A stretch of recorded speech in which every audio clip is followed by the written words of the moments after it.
Hey there, folks. Welcome back to our Year of the Inner Child. It's Monday, which means we are here connecting to explore another wonderful way that we can heal ourselves and our inner child. And today we're going to be talking about a super important topic, which is anger. I'm learning how to express my anger responsibly. So, what is so true for many of us is that we have suppressed, repressed anger. Anger, and I'm going to say particularly for those who identify as female, can be an emotion that we are just told to cut out, quit it, you're not allowed, you're being aggressive, you're going crazy, like all of those messages that we might have gotten. And anger might have also been modeled in really not healthy ways. So we need to really investigate our relationship to this feeling because it is just a feeling like all of the other feelings. It's not good or bad. It's just a feeling and it's important and it can help us understand ourselves and it needs to be looked at and worked with and felt. So let's explore. I will find appropriate outlets for my anger, neither ignoring it nor letting it control my life. So, one of the first invitations this week is to think about how do you let your anger out?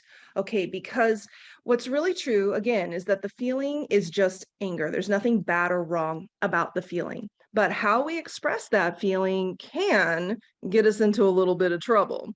So back in the day, I would tear up my house and throw everything out of the Tupperware drawer and make a mess and punch walls and cut myself and yell and scream.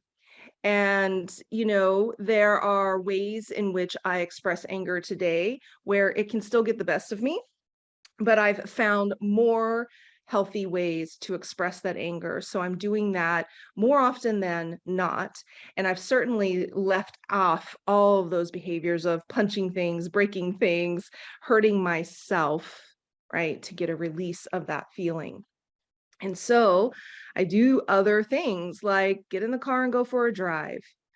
Um, when I was this past month in St. Louis with my mom as she was dying, we were going on night 8 of her vigil.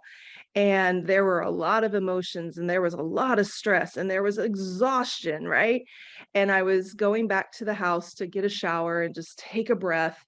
And I got in the car and I started to drive just a little bit out of the parking lot, and then everything in me was just boiling. And so I actually hit the brakes, put it in park, and just let myself scream. I just had to scream. I had to get like all of that energy and all of that feeling and all of that emotion that I was kind of, navigating and trying to manage over those days while taking care of other people and taking care of my mom. And I just need a moment to release. And I'm telling you, screaming, man, it works for me. They also have things like rage rooms where you can't go and safely break things. There's nothing wrong with breaking stuff. Just don't break your good stuff. Go break somebody else's stuff. I mean, in a controlled space, not like somebody that belongs to somebody else. Don't go and break somebody's stuff and then be like, Coach Rachel told me to. Don't do that. Um, Physical activity like punching a pillow, going and having a really strong workout, boxing, like these are all wonderful things. So, long story short, what are some outlets that you can begin to explore? Outlets you need to let go of, ways of expressing anger that aren't working for you anymore? And what are some new outlets that you want to try? Before recovery, I believed anger was wrong, so I channeled it in many unhealthy ways. All too often, I would vent my anger by using chemicals or food, abusing myself and others by my erratic, destructive behavior. Yeah, there are a few other ways there that we can express anger in an unhealthy way. My parents taught me to believe that if I cut myself off from my anger, it would go away. Oh no, honey, it's not. Right? She goes on to say, remember, this is from Raquel Lerner's Affirmations for the Inner Child. She goes on to say, today I know that cutting myself off from my emotions keeps me from learning how to resolve them. Yeah, that's right.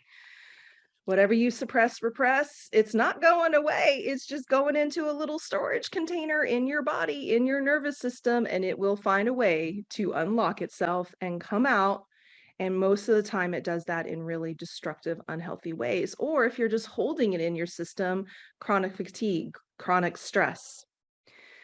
This is the day I will cease letting suppressed anger run my life.